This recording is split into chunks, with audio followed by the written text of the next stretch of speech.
Once upon a time there was a man who had 7 sons, so he really wanted to have a daughter. When his wife became pregnant, he hoped that this time he would be satisfied. Indeed, the newborn child is a girl. The couple was very happy, but the child was so skinny and weak that he had to be baptized. The father sent one son to rush to the stream to get water to baptize his sister, but then all 6 other sons ran away with him.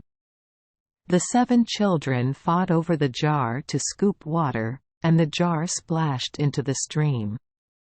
The 7 stood and watched, not knowing how to retrieve the vase. The vase floated away and no one dared to go home again.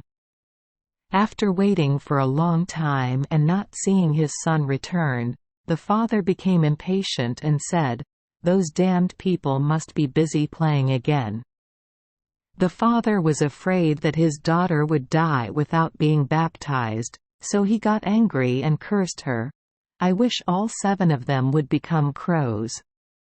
As soon as the father finished speaking, he heard the sound of birds flapping their wings and flying overhead, gliding into the air. He looked up and saw 7 coal-black crows flying away. There was no way to take back the curse anymore. The couple was sad about losing their 7 sons, but they consoled themselves somewhat because they saw their beloved daughter growing older and more beautiful every day. The little girl grew up not knowing that she had brothers. Her parents avoided ever mentioning it to her. One day she heard people whispering about her, and quote, "Although she is beautiful, she is the cause of her 7 brothers and number 39. Misfortune." End quote. Knowing what happened, she was very sad, so she asked her parents about her brothers. Unable to hide it from their child, her parents had to tell her everything and say that it was just God and number 39's will, and her birth had nothing to do with it. But the girl still had a guilty conscience about that matter and was always thinking about how to solve the spell for her brothers. She could N and #39 T sit still, to the point that she ran away from home, hoping to find their whereabouts to free her brothers, even though she knew there would be many hardships. The things she brought with her were only a small ring as a souvenir from her parents, a bread to eat when hungry, a small bottle of water to drink when thirsty, and a child and number 39's chair to sit on to relieve fatigue. The girl kept walking, going to the end of the world.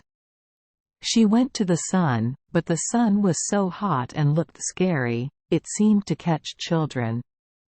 She quickly left that place and headed towards the moon, but the place was cold and desolate. The girl had a feeling that there were people over there, so she quickly turned on her heel and walked towards the stars. The stars received her warmly and kindly, and each sat in the chair reserved for him. The morning star stood up and gave her a small chicken leg and said, "If you Dawn and number 39's have this little chicken leg, you cannot open the glass mountain. But your brothers are in that glass mountain." The little girl took the tiny chicken leg, wrapped it carefully in a towel, and continued on her way. She kept walking and walking, finally reaching the glass mountain. The big gate was closed. She took out the wrapping, but when she opened it, there was nothing in it. She had lost the precious gift of the good stars. What to do now?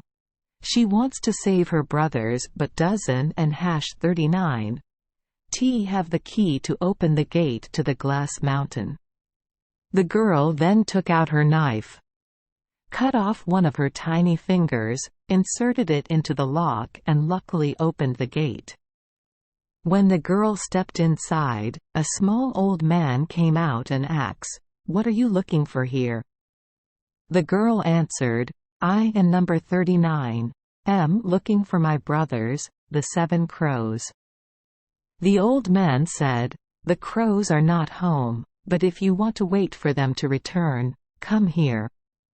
Then the old man prepared dinner for the 7 crows. He placed the food on 7 small plates and poured drinking water into 7 small cups. She tasted a piece from each plate and drank a sip from each cup. The ring she brought with her dropped it into the last glass of water. Suddenly she heard the sound of flapping wings and birds chirping above. At that time, the old man said, "Now the crows have gone home." The crows did return. Each one went to find his own cup and plate to eat and drink. Then one child asked the other, "Who ate from my plate? Who drank from my cup? Someone must have touched the dishes." And when the 7th crow looked at the bottom of the cup, he saw the ring rolling back and forth in the cup. He looked at the ring and realized it was his parents' and number 39 ring and said, "Oh my God! It seems our youngest sister is here, and that means we have been freed." At that time, the girl was hiding behind the door and listening. As soon as the crow finished speaking, the girl walked out, and immediately the crows turned into people again.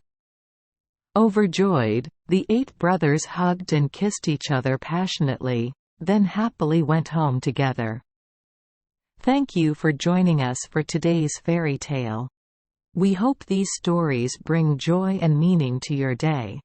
If you love our channel, please hit the subscribe button so you won't miss any exciting tales. Wishing you a good night and sweet dreams. See you in the next story.